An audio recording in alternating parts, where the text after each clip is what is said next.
Hey y'all, Jim here with Sunrise Farm along with my beautiful wife Sharon. That's Mrs. Sunrise Farm and my son Joshua behind the camera today. You'll probably see him in a minute helping us uh, with the brooder here. So we are getting very excited. The chickens are imminent. So we are expecting them anytime now. So we're going to take this opportunity to get the brooder set up. We're going to do some pine shavings, and we've got feeders and waters and the heat lamps so we're just going to get started. What's your thoughts? You excited to see the chickens come? Cannot wait to see the chickens. So excited. Because it's been something we wanted to do for a long time, and it's just awesome that it's just around the corner. Yes.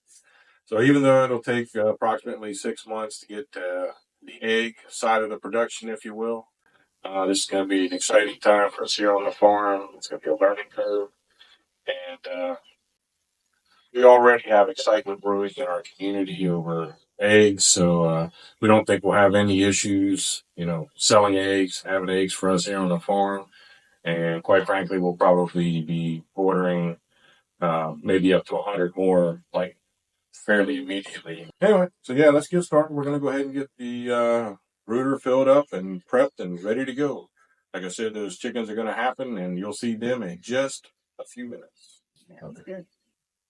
All right, so here's what we've got. We've got these flakes from Tractor Supply.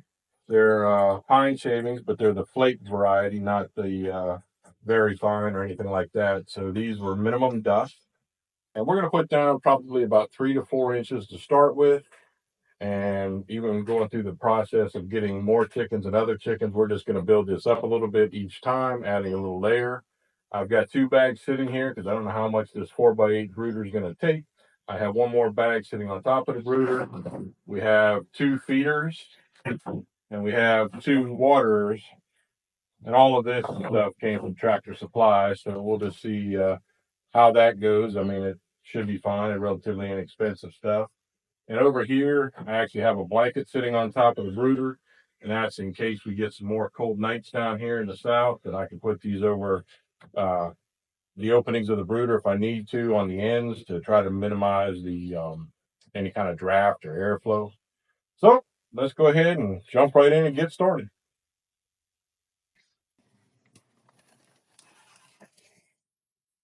And there goes Joshua opening up the first bag of wood chip.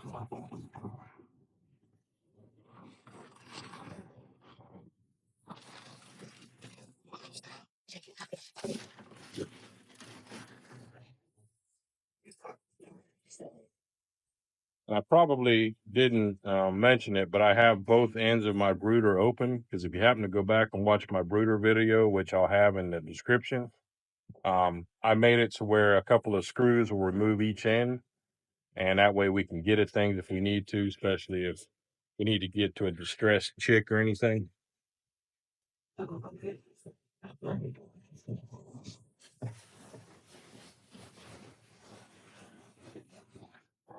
They actually say on the bag that this is 8 cubic feet, but they don't say how thick it would be at 8 cubic feet. So I don't know. It looks like one bag might come close to doing it. I think. What y'all get? What y'all think, guys? Pretty close. Yeah. We don't want it too thick on the chicks, so One seat plenty.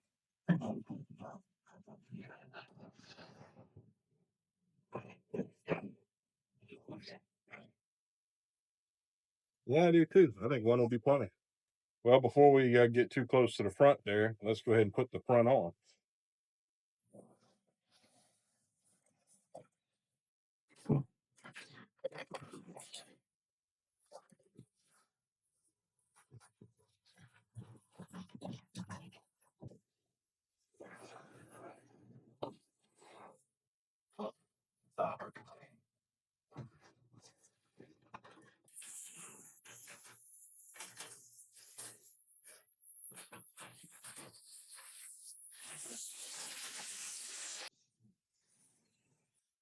Well, I definitely think one's more than sufficient. So one at a time, that's awesome. That works real good. So one bag equals our brooder. All right, so we kind of sort of forgot a step in there, but it's no problem to go back and do it. We're going to put down a couple of bricks so that the waters get up and out of that those pine flakes, just like so, and then just fill in around it. Well, all right.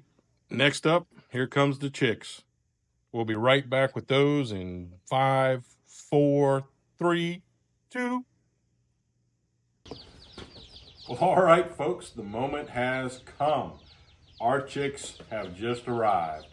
So it's time to open up the box, see the blessings we have in store for us inside. I've had the heat lamps on for several hours now in anticipation of them coming. I've got some food all set up for them. So we're going to get them into their new environment and see how our girls are doing.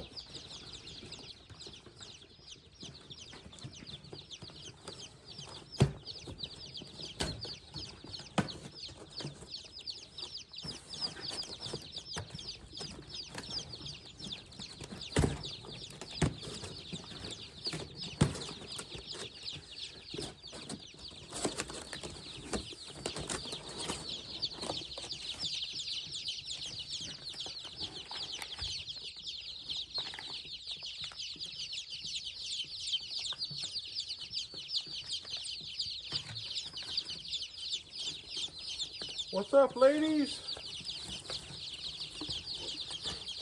What's up, ladies?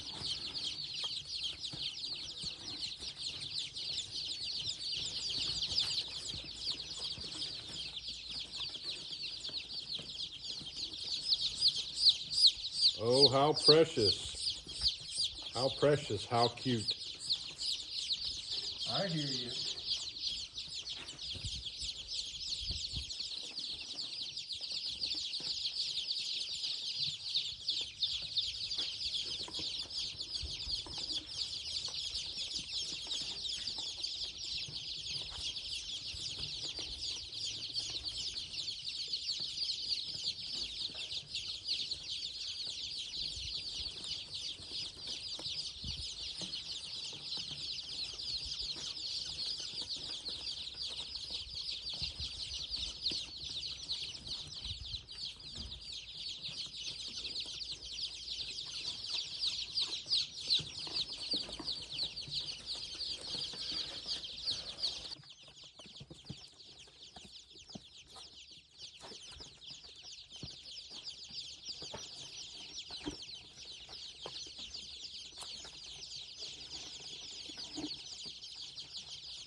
So I was going to talk a minute about setup of the birds with the feed, but as you can see, some of them have already found the food. Here's the grit for them. I'll put it in now.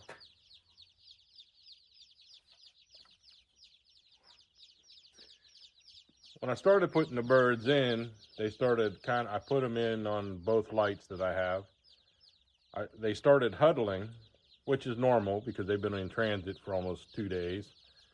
And, well, it took a minute for some of them to kind of start meandering around and checking it out.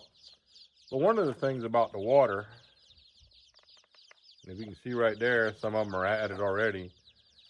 You know, I've seen several YouTube videos and read several articles and several like online chicken groups and even a couple of studies.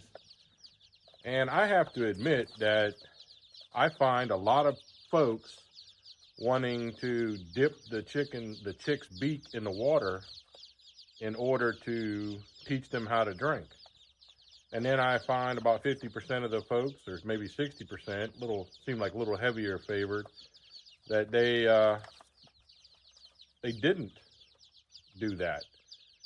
They said they just put the chicks in and let them find out on their own and let them be.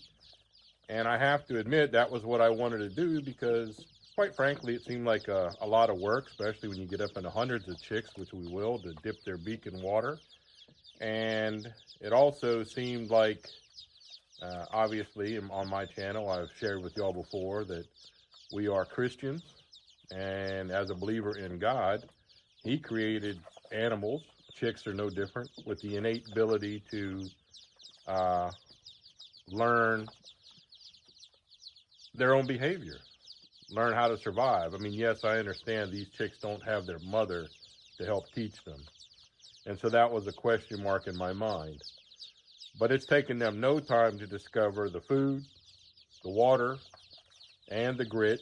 In fact, they're kind of going nutso over the grit, and maybe they instinctively know that they have to have that grit in order to eat the food. The grit is a chick grit. It's made specifically for chicks. It's very small size. When they've had enough get in their gullet, their system, their crop, if you will, they basically will self-regulate. And so they're starting, as you can tell now, they're starting to meander about. They're starting to eat the food. And they're definitely, several of them have found the water. Now, I will say that there are, I think, unless I miscounted, and I tried to count twice, but tried to count once when I was putting them in and tried to kind of recount them halfway through. But I'm pretty certain that they sent us 64 when we ordered 60. And these all came from Murray McMurray Hatchery. And they are all, they call them red stars, but they are Isa Browns, as most people would know them. If you haven't gotten them from Murray McMurray, you wouldn't know they call them red stars, but that's their designation for Isa Browns. And so they are large brown egg layers. These are all female, so they're all hens. No roosters involved in this. We don't want roosters. We're not looking to, you can't breed these chicks anyway, and we're not looking to breed them. So anyway, we ordered 60, and we have 64. And only one of them that I found as I inspected them when I was putting them in the brooder had a case of pasty butt. About 3 of the chicks, quite frankly, at this moment, do not look like they will make it. They look a little, especially the one with the pasty butt, but otherwise they look a little, about 3 of them look a little peaked. Now, that doesn't mean necessarily that they won't make it, but if I was to say and guess right now, I would say we're going to have anywhere from 2 to 3 that do not make it over the next couple of days, which I am sure in some part is why Murray McMurray, and probably other hatcheries too, this is the first time we've ever owned chicks, why they send you extras for anticipation of either a couple not making it through travel, or a case like this where one of them had pasty butt and the chick just does not appear to be healthy and recovering at all. So we're going to let them acclimate.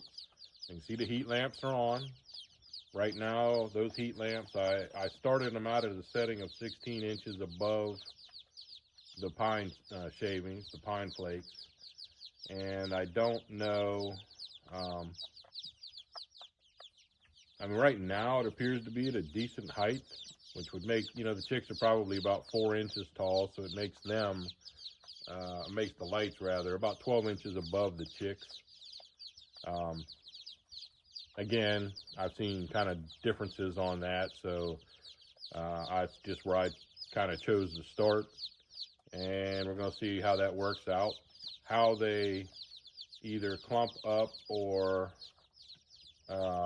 disperse from the heat lamp kind of will tell you how high or how low, or if you're basically in the sweet spot. So yeah, so we're going to see.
Well, there you have it, folks. We are off and running with chicks. What a beautiful, beautiful sight. I mean, what a blessing. We look forward to several years of egg production out of them as they grow up. And of course, I still got to build the coop. The coop for me, once I have all the materials, is probably 1-2 day max job.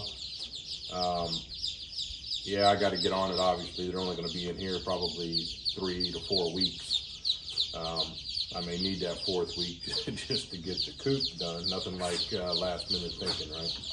Anyways, welcome to the farm, little girls. And since this is our first time with chicks, I welcome y'all's comments, y'all's thoughts, experiences, questions. Please feel free to ask. I may have not mentioned a particular little item in this video, and so I just want you to feel free to comment and let me know what's going on or ask questions. And you're going to come along in our farm and watch these little girls grow up. They are, I mean, they're just putting a smile on my face, and I can't wait till my wife sees them tonight when she gets home from work. She's going to love them. So that's awesome. They are awesome. So yeah. So if I could ask you to take a minute and like, subscribe, and hit that bell notification to get notified of future videos. I'm even considering, and y'all tell me if it's worthwhile to do or not, but I am even considering having a live chick cam from time to time, and just kind of do a live with the stages, you know, like maybe a weekly live with them kind of growing up or whatever. So let me know what y'all think about that. Is it something that would be interesting to y'all? I don't know, just a thought I've had. So anyway, thank you again so much for watching this video. Stay tuned for more wonderful chicken videos and watch them grow up as we do. And I'm just so thankful each and every time y'all watch one of these videos. You are a true blessing to my heart and to my family here on our farm. So take care. God bless you. We'll see you real soon in the chicken world. Have an amazing day in the Lord.